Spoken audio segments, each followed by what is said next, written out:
स्वागत है आपका अपने चैनल अनुराधा हिंदी क्लासेस में। अब तक हम यूजीसी नेट हिंदी इकाई 10 में कुल 3 रचनाओं को पढ़ चुके हैं। अरे यायावर रहेगा याद, मेरी तिब्बत यात्रा और जामुन का पेड़। आज हम शुरुआत करते हैं एक साहित्यिक की डायरी जो कि गजानन माधव मुक्तिबोध द्वारा रचित है। इकाई 10 में लगी हुई यह निबंधों का संग्रह एक रचना है। यह वसुधा पत्रिका में छपा करती थी। ठीक है, इसके संस्करण वसुधा पत्रिका में छपा करते थे। सन 2000 में इसे ज्ञानपीठ पुरस्कार मिला था। इसका प्रथम संस्करण 1964 में प्रकाशित हुआ था। अब आगे हम बढ़ते हैं। आगे बढ़ने से पहले अगर आपको इस रचना की पीडीएफ प्राप्त करना है तो चैनल के अबाउट पेज में जाकर वहां आप टेलीग्राम ग्रुप में ज्वाइन होकर पीडीएफ पेज को ले सकते हैं और फेसबुक पेज लिंक पर क्लिक कर आप प्रतिदिन होने वाली रचनाओं से संबंधित प्रश्नों का पोल प्रश्नों का उत्तर दे सकते हैं। आगे हम बढ़ते हैं।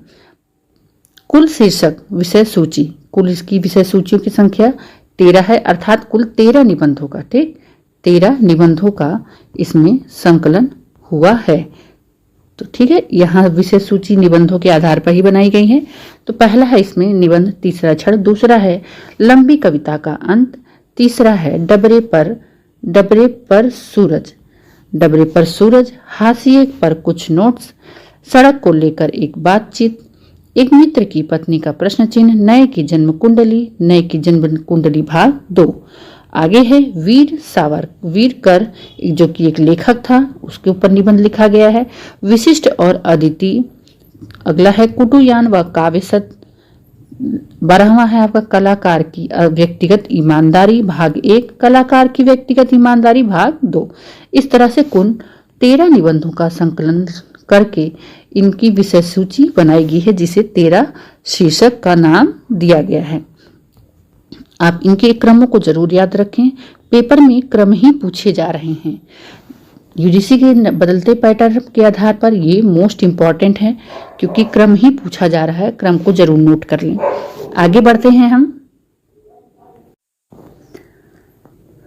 गजानन माधव मुक्तिबोध एक साहित्यिक की डायरी। गजानन माधव मुक्तिबोध का जन्म श्योपुर ग्वालियर में हुआ था। हम रचना को पढ़ने से पहले रचनाकार के बारे में अर्थात उनके जीवन परिचय और उनकी कुछ महत्वपूर्ण रचनाओं को जरूर जान लेते हैं, जो कि एग्जाम के तौर पे बहुत ही महत्वपूर्ण रहते हैं। तो चलिए आगे बढ़ते हैं।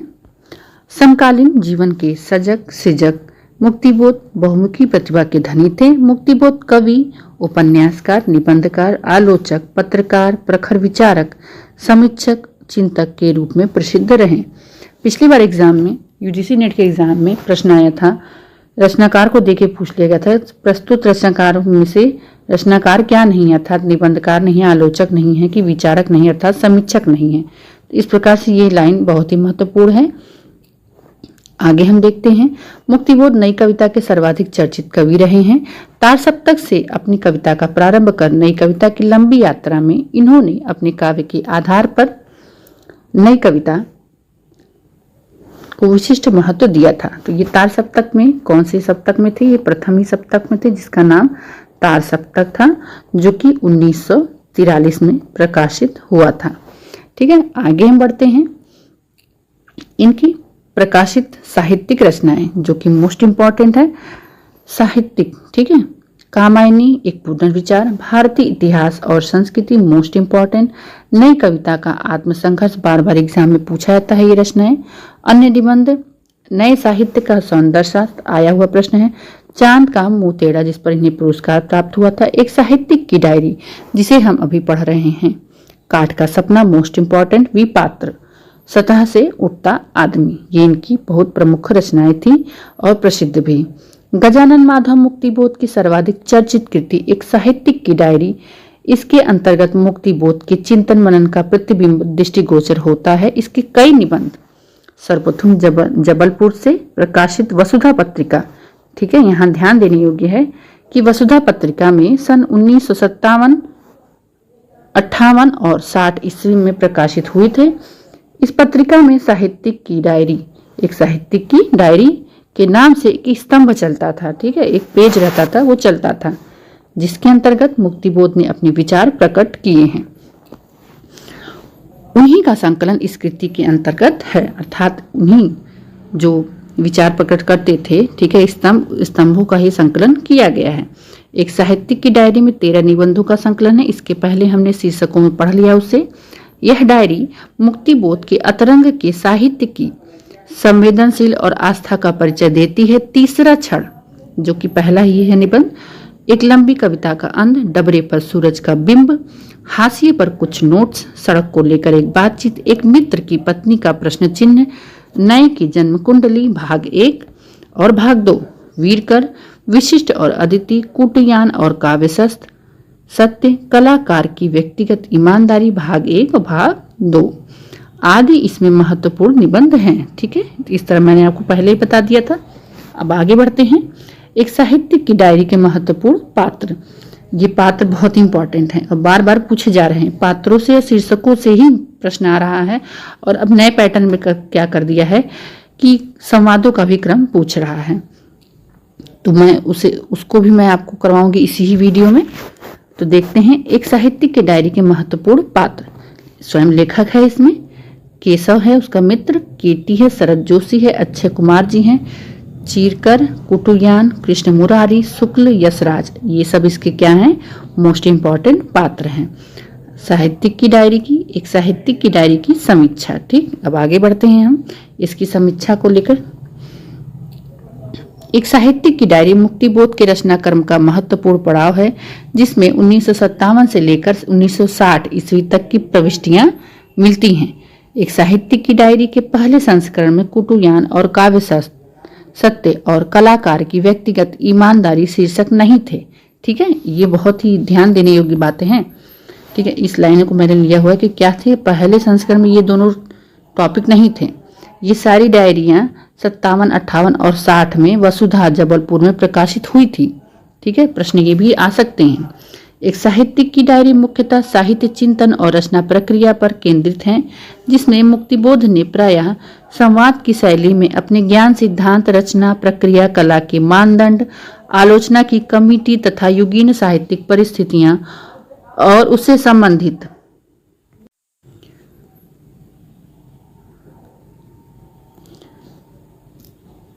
विमर्शों पर बात की शैली में विचार विमर्श किया।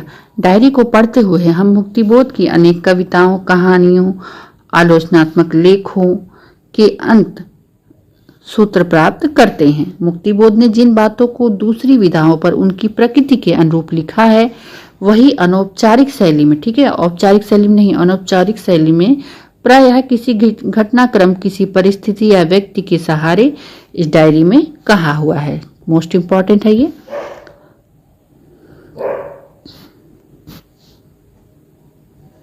मुक्तिबोध ने साहित्यिक की डायरी में तीसरा क्षण, ठीक है, यहाँ पर इसको बना लीजिएगा, मिस प्रिंटिंग की वजह से है, तीसरा क्षण। तीसरा क्षण शीर्षक से लंबी टिप्पणी की है, जो उनके द्वारा प्रतिपादित रचना प्रक्रिया को सामने रखती है। उनके अनुसार कला का पहला क्षण है, जीवन का उत्कट तीव्र अनुभव क्षण दूसरा है क्षण है। इस अनुभव को अपने कसकते दुखते हुए मूलों से पृथक हो जाना और एक ऐसी फैंटेसी का रूप धारण कर लेना मानो वह फैंटेसी अपनी आंखों के सामने ही खड़ी हो। तीसरा और अंतिम क्षण है इस फैंटेसी के शब्दबद्ध। तो इस प्रकार आप देखेंगे कि उन्होंने तीनों क्षणों में किस प्रकार से वर्णन किया है। तो यहाँ हम आगे बढ़ते हैं।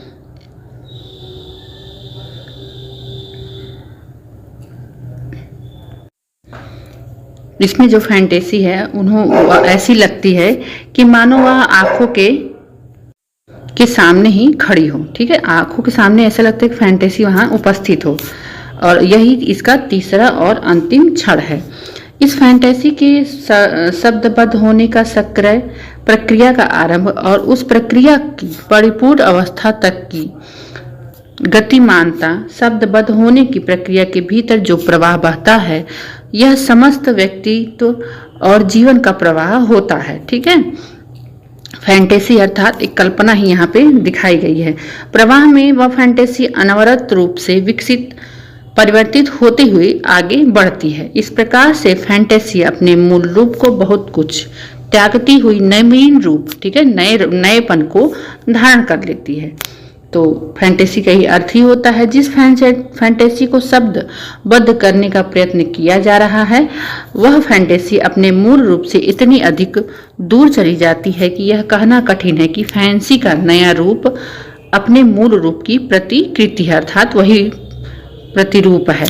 फैंटेसी को शब्दबद्ध करने की प्रक्रिया के दौरान जो सृजन होता है जिसके कारण कृति क्रमशः विकसित हो जाती है वही कला का तीसरा और अंतिम क्षण है, अर्थात प्रारंभ जो होता है फिर उसमें फैंटेसी आती है और फैंटेसी से नयापन आता है।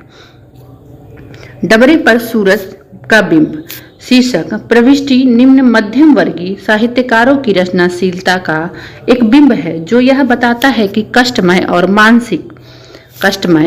मानसिक ऊहापोह में जीवन जीते हुए ये सभी ऐसे डबरे हैं जो अपने भीतर सूरज का उदाहरण लिए हैं, अर्थात उनके धूसर व्यक्तित्व, अर्थात मिटते हुए व्यक्तित्व। ठीक, यहाँ धूसर का अर्थ मतलब धूल से सने हुए व्यक्तित्व व काव्यमय जीवन में भी व्यापक जीवन जगत के सत्य प्रतिबिंब हो सकते हैं। मुक्तिबोध ने बार बार साहित्यिक कर्म करने वालों के लिए सिद्धांत व्यवहार की एकता को जरूरी माना है। यदि ऐसा नहीं है तो साहित्य बड़ा नहीं हो सकता। सत्य बात है। देखिए ये लाइन मोस्ट इंपॉर्टेंट है और ये लाइन हो सकता है हूबहू उठाकर पूछ ली जाए, तो इसे आप जरूर नोट कर लें। किंतु साहित्य में अभिव्यक्ति भावनाओं की जीवन के साथ साथ सामंजस्य अर्थात मेलजोल व संगति महज यांत्रिक नहीं हो सकती है। भावानुभूति, ठीक है, साहित्य में भावों की सबसे ज्यादा महत्व होता है, तो भावानुभूति की वस्तुनिष्ठता और सही विश्व दृष्टि को एक बेहतर साहित्य पैदा कर सकती है। मुक्तिबोध के प्रबुद्ध साहित्यकार के मन मस्तिष्क में युग जीवन, समाज, साहित्य और साहित्यकार को लेकर जो अनेकानेक प्रश्न उठते हैं, वैचारिक प्रतिद्वंद बहस चलती रही है, उसी का व्यक्त रूप है एक साहित्यिक की डायरी। यहाँ कितना बढ़िया इसकी व्याख्या कर दी गई है। आगे हम बढ़ते हैं। मुक्तिबोध ने आज के अर्थात वर्तमान स्थिति के लेखकों और उनके लक्ष्य को सटीक शब्दों में प्रकट किया है। आज के साहित्यकार का आयुष्य क्रम क्या है? विद्वजन, डिग्री और इसी बीच साहित्यिक प्रयास, विवाह घर, सोफा सेट, एरिस्ट से कॉन्ट्रैक्ट लिविंग, महानों से व्यक्तिगत संपर्क। ठीक है, इन्होंने जो इस वर्तमान समय का सच है उसी का वर्णन यहाँ पे किया है। श्रेष्ठ प्रकाशकों द्वारा अपनी पुस्तक का प्रकाशन, सरकारी पुरस्कार अथवा ऐसी ही कई विशेष उपलब्धि और 40वें वर्ष के आसपास अमेरिका का रूप जानने की तैयारी, किसी व्यक्ति या संस्था की सहायता से अपनी कृतियों का अंग्रेजी या रूसी में अनुवाद। ठीक है, ये भारी सत्य इन्होंने यहाँ पे कहा है। किसी बड़े भारी सेठ के यहाँ या सरकार के यहाँ ऊंचे किस्म की नौकरी। अब मुझे बताइए कि यह वर्ग क्या यथार्थवाद प्रस्तुत करेगा और क्या आदर्शवाद। बहुत ही बढ़िया इन्होंने इसको वर्णन किया है। तो आप जरूर एक साहित्य की डायरी पढ़ें और इसे समझें। मुक्तिबोध में वर्ग चेतना की अधिकता दिखाई देती है। ये साहित्यकार का वर्ग चेतन होना आवश्यक समझते थे, इसलिए उन्होंने एक साहित्यिक की डायरी में अपनी वर्गीय भावनाओं, ठीक है, वर्गीय भावनाओं को ईमानदारी से अभिव्यक्त किया है, अर्थात प्रस्तुत किया है। मुक्तिबोध ने आज के साहित्य और तथा साहित्यकारों का जीवन का सूक्ष्म विश्लेषण, एक तरह से विश्लेषण किया है, ठीक है, मूल्यांकन किया है। एक साहित्यिक की डायरी पढ़ते हुए लगता है कि प्रखर दृष्टि से कुछ भी छिपा नहीं है। ठीक है, जब आप इसको पढ़ेंगे तो इसमें ऐसा ही लगता है कुछ भी छिपा नहीं इसमें, तो इसीलिए यहाँ लिखा है मैंने कि इसमें कुछ भी छुपा नहीं है। इन्होंने अपनी पैनी लेखनी से सबकी वास्तविकताओं को उतार कर रख दिया है। इसके लिए मुक्तिबोध ने व्यंग्यात्मक शैली को अपनाया है। इस कृति की प्रमुख विशेषता भी व्यंग्य शैली है। ठीक है, यहाँ पे व्यंग्य के माध्यम से ही सब कुछ कहा गया है। अभी इसके पहले आप पंक्ति में पढ़े हैं, व्यंग्य ही कहा गया था। आधुनिक युग में सफलता की कुंजी बताते हुए मुक्तिबोध लिखते हैं कि सफलता के लिए समय नहीं समर्थन लगता है। समर्थन हो, सामर्थ्य हो, इस महान सत्य को भूलकर जो लोग काम करते हैं ये अभी दीवार से टकराते हैं। आज व्यक्तिगत पुरुषार्थ एवं पराक्रम का कोई मतलब नहीं है। इस प्रचंड सत्य को जानना क्या जरूरी नहीं है। बुद्धिमानी इसमें है कि दरारें देखो और उसमें चुपचाप रंग जाओ, रंगते हुए ऊंची से ऊंची सतह पर पहुंचो। ठीक, ऊंची से ऊंची सतह पर पहुंची, यह है वास्तविक जीवन कला। ठीक है, यहाँ प्रश्न ये बन सकता है कि वास्तविक जीवन कला को मुक्तिबोध ने क्या कहा है, तो इस पैरे में ही इसका उत्तर है। एक साहित्यिक की डायरी के विषय में कहा जा सकता है कि यह मुक्तिबोध की अमूल्य कृति है। वाकई बहुत ही अमूल्य कृति है और वास्तविक सच को इन्होंने इसमें पूरा उकेर दिया है। इसमें युग के यथार्थ के समस्त बोध सामने लाए हुए हैं, अर्थात सच्चाई को सामने लाया हुआ है, स्पष्ट रूप से जो कि दृष्टिगोचर होते हैं। आज की समूची जीवन व्यवस्था पर प्रकाश पड़ता है।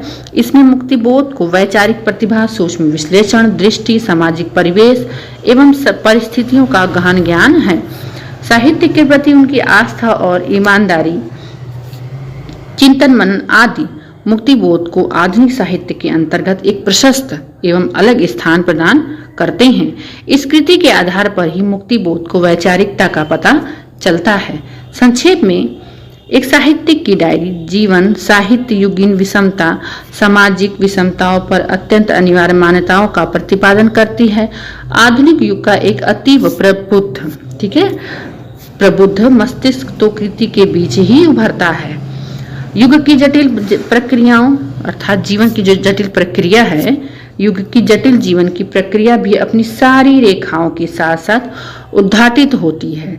यह रचना युग जीवन का एक ज्वलंत साहित्यिक दस्तावेज है। बहुत ही बेहतरीन ये लाइन थी और इसे हूबहू यहाँ पर रख लिया गया है। ठीक है, कि क्या है ये, यह रचना युग जीवन का एक ज्वलंत साहित्यिक दस्तावेज है। अब देखिए, यहाँ पर इस रचना की समीक्षा अर्थात सारांश हो गया संपूर्ण। यहाँ पर कुछ कथन जो कि मोस्ट इम्पॉर्टेंट लगे मुझे, और ये कथन पेपर में आए भी हुए हैं, एक दो कथन, तो मैंने लगभग कुछ कथनों को लिया हुआ है जिसे आप पढ़ें और याद करें और समझें कि ये इसी रचना से संबंधित हैं। तो साहित्य की डायरी के महत्वपूर्ण उद्धरण अर्थात कथन, सारे दर्शन का मूल आधार सब्जेक्ट ऑब्जेक्ट रिलेशनशिप की कल्पना है। स्वपक्ष और वस्तु पक्ष की परिकल्पनाएं और उन दो पक्षों को परस्पर संबंध की कल्पना के आधार पर ही दर्शन खड़ा होता है। ठीक है, आगे है,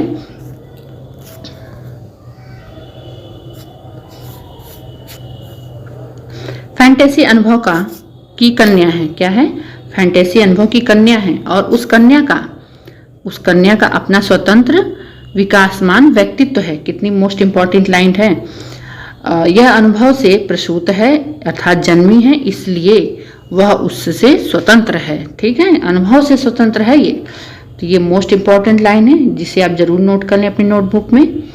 आगे है, फैंटेसी की शब्दबद्ध करने की प्रक्रिया में बहुत से नए तत्व उससे आ मिलते हैं। ये तत्व उसे लगातार संशोधित करते रहते हैं। ध्यान रखो कि फैंटेसी अनुभव प्रस्तुत होते हुए भी अनुभव बिंबित होती है। इस फैंटेसी में वस्तुतः एक भावनात्मक उद्देश्य समाया है, उसमें एक संवेदनात्मक दिशा रहती है। फैंटेसी के भीतर यह दिशा और उद्देश्य उस फैंटेसी का मर्म प्राण है अर्थात जीवंत प्राण है। ठीक है, तो एक क्वेश्चन मैं कर रही हूँ कि आप कमेंट के माध्यम से उत्तर दें कि यहाँ पर फैंटेसी का मतलब क्या है। ठीक है, अगर आपने पढ़ा है तो ये एक टॉपिक भी दिया हुआ है यूजीसी नेट में, इस टॉपिक का अर्थ बताइए।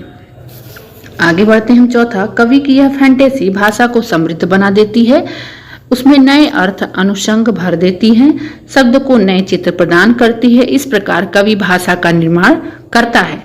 जो कवि भाषा का निर्माण करता है, विकास करता है, यह निसंदेह महान कवि है। ठीक है, इसमें कोई भी संदेह नहीं कि वह महान कवि नहीं है वो। पांचवा है, अगर हमारे युवक अवस्था है तो भी कोई बुराई नहीं है, क्योंकि अनास्था का जन्म आस्था से होता है। ये मोस्ट इंपॉर्टेंट लाइन है, ये आने वाली लाइनें हैं। ठीक है, कि अनास्था का जन्म आस्था से होता है। अनास्था आस्था की पुत्री है। कितनी मोस्ट इंपॉर्टेंट लाइन है, अनास्था आस्था की पुत्री है। तो ऐसे देखिए पूछ सकता है कि आस्था को किसकी पुत्री बताया गया है, तो किसकी पुत्री बताया गया है, अनास्था की पुत्री बताया गया है। छठवां है मैं यह नहीं करना चाहता कि हमारे लेखक के पास प्रतिभा नहीं है, बल्कि यह कहना चाहता हूं कि उसमें मानवीय अंतरात्मा, मानवीय विवेक चेतना की हलचल मचाने वाली पीड़ा नहीं है, क्योंकि वह जरूरत से ज्यादा समझदार हो गया है। और समझदारी का यह तकाजा कि जिस दुनिया में हम रहते हैं उसमें हम समझौता करें। ये भी मोस्ट इम्पॉर्टेंट लाइन है। आगे है सच्चा लेखक अपने खुद का दुश्मन होता है। सच्चा लेखक बात सत्य है, ये देखिए एकदम 100% सत्य है ये कि सच्चा लेखक खुद का दुश्मन होता है। वह अपनी आत्म शांति को भंग करके लेखक बना रह सकता है। इसलिए लेखक अपनी कसौटी पर दूसरों की प्रशंसा को भी कसता है, आलोचना को भी और वह अपने खुद का सबसे बड़ा आलोचक होता है। देखिए कितनी महत्वपूर्ण लाइन इसमें कही गई। तो ये भी हर पंक्ति इंपॉर्टेंट है, इसलिए ये पंक्ति यहाँ पर रखी गई हैं।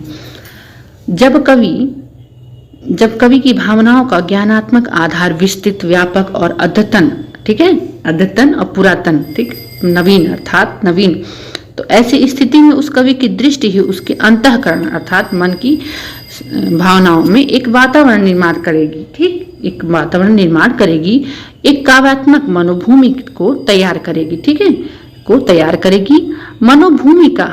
मनोभूमिका या वातावरण के बिना सत्य काव्य संभव नहीं है। ठीक है, काव्य सत्य से यह संबंधित है, कुटुयान, और काव्य सत्य से संबंधित या निबंध से संबंधित यह पंक्ति है। तो यहाँ पे ये कथन संपूर्ण हुए। मित्रों, आपको मेरा वीडियो कैसा लगा कमेंट के माध्यम से जरूर उत्तर दीजिएगा, और अच्छा लगे तो लाइक करें, चैनल को जरूर सब्सक्राइब करें। इसी तरह से मैं आपको ये आगे की भी रचनाओं को पूर्ण कराने का पूरा प्रयास करूंगी। मिलते हैं नेक्स्ट वीडियो में नेक्स्ट रचना के साथ, संस्कृति के 4 अध्याय। तब तक के लिए आप अपनी पढ़ाई को जारी रखें और अपनी सफलता को जरूर प्राप्त करें। धन्यवाद।